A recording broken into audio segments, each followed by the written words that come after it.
Ezra is actually a quite significant figure historically in the history of Israel. So Ezra is a priest, scribe, after the Babylonian exile, or right at the end of the Babylonian exile. So think about like 550 BC or so. The Babylonian exile is, of course, when the Babylonians come down from what is modern-day Iraq, and they destroy Jerusalem, they destroy the temple, they kill 1 million Jews, and they take a remnant of the Jewish faithful into exile in Babylon, where they're there for about 70 years. Well, at the end of this time, what happens is the Babylonians are conquered by the Persians, and then the king of Persia, Xerxes, allows the Jews to go back, and he allows actually the temple to be rebuilt. And the first thing Xerxes does is he sends Ezra, this Jew in exile, back to Jerusalem to teach the law. And so Ezra is a professor of law, if you will. Now, the law is so significant to the Jewish people, especially with the exile, because this is how they identify themselves as a Jew, by following the law.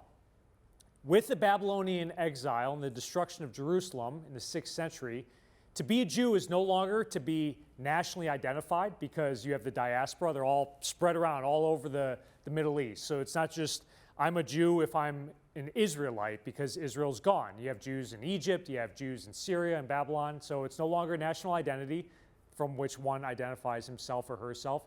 It's no longer cultic temple worship. So I'm a Jew because I do X, Y, Z in the temple, because the temple's been destroyed. So to be identified as a Jew means you follow the law. And so the law is really an important part of Jewish identity. And this is what Ezra teaches the people in our gospel. He stands up on this wooden platform and he preaches all morning, teaching the people how to follow God. And so what you have in the history of Jerusalem now is the rise of the synagogue. The synagogue is basically a law school. And so synagogues pop up all over the Middle East, and this is where Jews gather in their town, and the rabbi is the teacher of the law, the teacher of the Torah, in the line of Ezra. So it's no longer, again, everything has to go down in Jerusalem in the temple. You have these satellite campuses or law schools, synagogues. And that's why when Jesus, at the beginning of his ministry, he's the Messiah, he's the Son of God, the Son of David, where does he go first? Into the synagogue, and he teaches. And he goes back, in fact, to his hometown in Nazareth, in the synagogue locally, and he teaches the law. He unrolls the scroll of the prophet Isaiah, and he shows the people how, okay, this has been prophesied, and I'm the fulfillment of this prophecy. So why do I talk about this stuff? Yeah, interesting history, Father James. We're about to go to sleep on Sunday morning and do your lesson here, but why? Because the law is a significant part of our church. You know, we are a continuation of Israel. We're the New Jerusalem.